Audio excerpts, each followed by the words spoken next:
Hallelujah. सब भाई बहनों को जय मसीह की। मैं विशाल प्रभु का दास आपका स्वागत करता हूं परमेश्वर के जीवित हजूरी में। तो मेरे प्रियो, आज हम खजूरी एतवार के दिन की बात करेंगे, जब प्रभु यीशु मसीह अपने यरूशलेम में आए थे तो कैसे हलचल भी मची थी।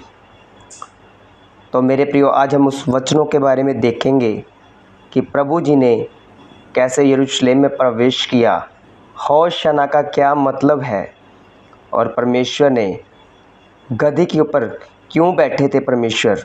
तो आइए हम देखते हैं वचनों के बारे में, क्योंकि वचन ही हमें साफ करता है, वचन ही हमें आगे लेकर चलता है, और वचन से ही सब कुछ स्थिर हुआ है। तो आइए हम वचन में चलते हैं। यहाँ पर यकरिया की पुस्तक 10:12 में लिखा है, मैं उन्हें यहोवा के द्वारा पराक्रमी करूँगा और वह उसके नाम से चले फिरेंगे। यहोवा की यही वाणी है। तो मेरे प्रियो, ये भविष्यवाणी थी जो यकरिया ने की थी। तो उसके पहले दाऊद ने भी भविष्यवाणी की थी। तो आगे हम चलते हैं कि क्यों खजूर को इतनी इज्जत दी है, खजूर को क्यों परमेश्वर के सामने हिलाया गया। स्वर्ग में भी खजूरों की डालियाँ हिलाते थे स्वर्गदूत। क्यों देखो, खजूर को इतनी आशीष दी परमेश्वर ने, और दरमी को उसके साथ अटैच किया है, और उस फलों को श्रापित किया परमेश्वर। जैसे अंजीर के पेड़ को श्रापित किया था, तो खजूर को देखो कितनी आशीष दी परमेश्वर ने। आइए हम और वचनों में चलते हैं और गहराई में चलते हैं।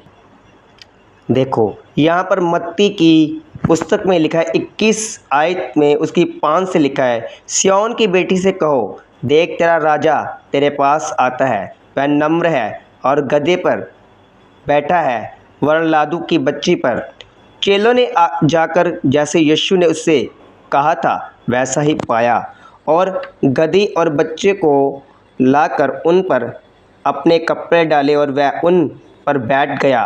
तब बहुत से लोगों ने अपने कपड़े मार्ग में बिछाए, और अन्य लोगों ने पेड़ों से डालियां काटकर मार्ग में बिछाई। जो भीड़ आगे आगे जाती और पीछे पीछे चली आती थी, पुकार कर कह रही थी, दाऊद की संतान होशाना, धन्य वह जो प्रभु के नाम से आता है, आकाश में होशाना।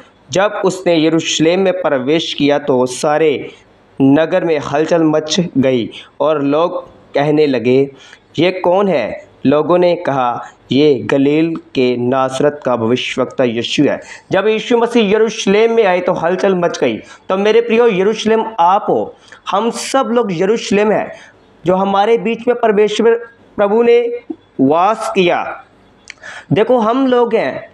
प्रभु ने कहा था, अगर ये शोर नहीं करेंगे तो पत्थर चिल्ला उठाएंगे। जब फरीसियों ने कहा कि तेरे चेले शोर कर रहे हैं, तो प्रभु ने कहा, अगर ये नहीं शोर करेंगे तो पत्थर चिल्ला उठेंगे। तो आपने देखा ही है पिछले दिनों में भूकंप कैसे आए थे और कैसे पत्थर चिल्ला उठे थे। तो उन्हीं में से हम भी वो पत्थर है जो चिल्ला उठे कि हमारा परमेश्वर जीवित है। तो होशाना का मतलब है यहाँ पर मेरे प्रियो, इसका मतलब है कि हिब्रू भाषा का शब्द है होशाना। इसके बारे में भजन संहिता में भी लिखा है। होशाना का मतलब ये है, भजन संहिता 118 में लिखा कि हमें सफलता दे, हमारा उद्धार कर। मैं आगे आपको वचन को बताऊंगा।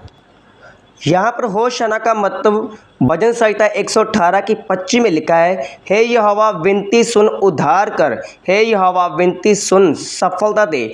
तो होशाना का यही मतलब है कि जब वो पहले भी ऐसे ही प्रार्थना करते थे, जब प्रभु यीशु मसीह यरूशलेम में आए, जब हमारे ही बीच में उसने वास किया, तब देखना हलचल कैसे मची। हमारे रिश्तेदार हमें छोड़ गए, हमारे फ्रेंड हमें छोड़ गए कि ये इसने धर्म चेंज कर लिया, ऐसा हो गया वैसा हो गया, अब इसके साथ हमने कोई भी संबंध नहीं रखना। तो ये हलचल मची, क्योंकि जब मंदिर का स्वामी मंदिर में प्रवेश करेगा तो सब लोगों को, जो परमेश्वर को नहीं जानने वाले, उनको हलचल मचेगी। जब वो परमेश्वर के प्रेम को देखेंगे तब वो जानेंगे कि परमेश्वर का क्या ही प्रेम है। उसके वचन में लिखा है कि चख कर देखो यहोवा कितना मीठा है, और परख के देखो यहोवा कितना भला है। तो मेरे प्रियो, आए हम आगे और वचनों में चलते हैं कि परमेश्वर ने कैसे सबको मार्ग दिखाया।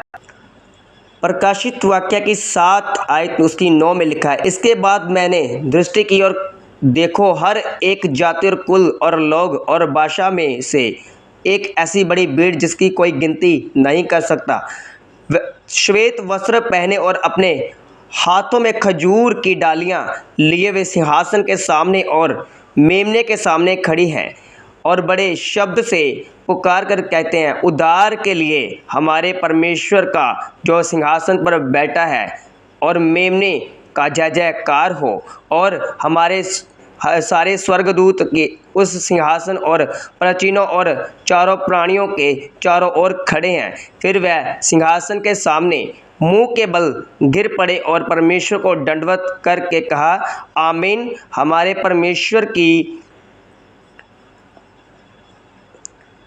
देखो मेरे प्रियो, परमेश्वर ने गधी को क्यों चुना?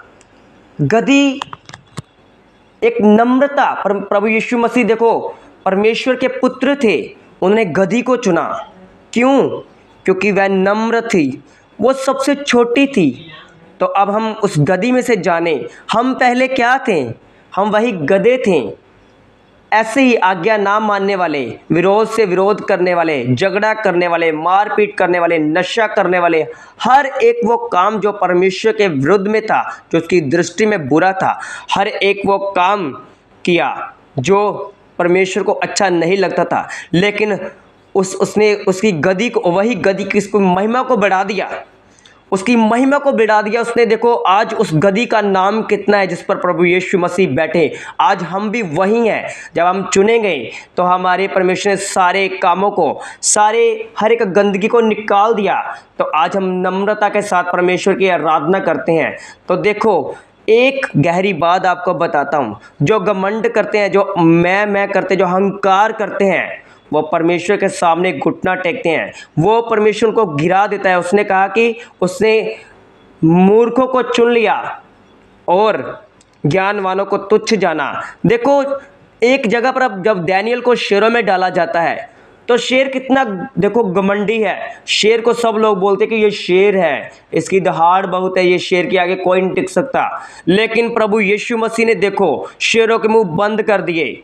जो अहंकारी हो उसके मुंह बंद कर देता है मेरे प्रियो। तो जो गधी है, देखो जब बिलाम की हम पुस्तक में पढ़ते हैं, बिलाम की गधी का मुंह खोल दिया था उसने, किसी जगह पर वो मुंह बंद कर देता है घमंडियों के और नम्रता के, और जो तुच्छ जाने जाते हैं उनके मुंह खोल देता है। वो सब सामर्थ्य काम करने वाला परमेश्वर है। तो खजूर के बारे में देखो, या खजूर जहाँ पर हलाई जा रही है तो उसके 12 वचन में लिखा, आमीन। हमारे परमेश्वर की स्तुति और महिमा और ज्ञान और धन्यवाद और आदर और सामर्थ और शक्ति युगान युग बनी रहे, आमीन। तो मेरे प्रियो ये खजूर इसलिए मनाया जाता है। कुछ लोग बोलते, कुछ चर्चें बोलते हैं ये रीति रिवाज है, ये पुराने नियम में है, ये सब कुछ पुराने नियम में लिखा है। देखो नए नियम में तो लिखा ही है, स्वर्गदूत भी ये तो कर रहे हैं।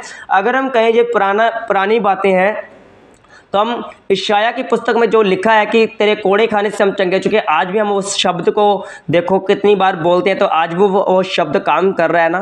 तो मेरे प्रियो खजूर के साथ परमेश्वर का एक ऐसा, परमेश्वर खजूर को ऐसा बनाया कि वो फैलता जाता है, फलता है। धर्मी को भी उसने कहा कि तू खजूर के समान फलेगा और फूलेगा।